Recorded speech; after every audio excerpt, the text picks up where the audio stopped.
Welcome to the Slop Farm. Enjoy the video. In this video, I will explain how to use XML files in LMC. These powerful files offer a structured and efficient method to customize your camera settings, allowing for precise control over various parameters.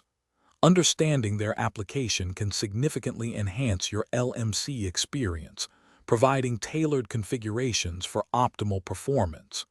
We will walk through the entire process, making it easy to follow. To begin, you will need to create or modify an XML file. This file acts as a blueprint for your LMC settings.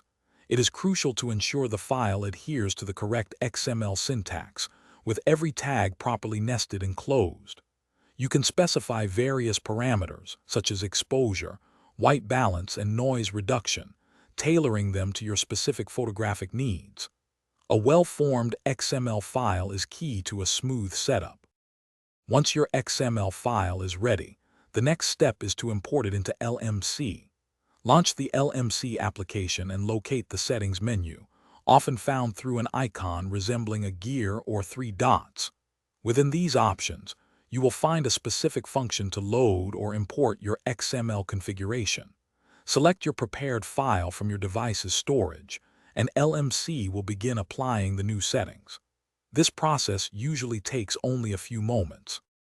After importing, it is essential to verify that your new settings have been successfully applied within LMC. Navigate through the camera's various modes and options to confirm the changes. If you encounter any unexpected behavior or errors, carefully re-examine your XML file for any typos or structural inconsistencies. Many common issues stem from minor syntax mistakes. Referencing LMC's official guides can also provide valuable insights for troubleshooting. Thanks for watching. Consider subscribing if we helped you today.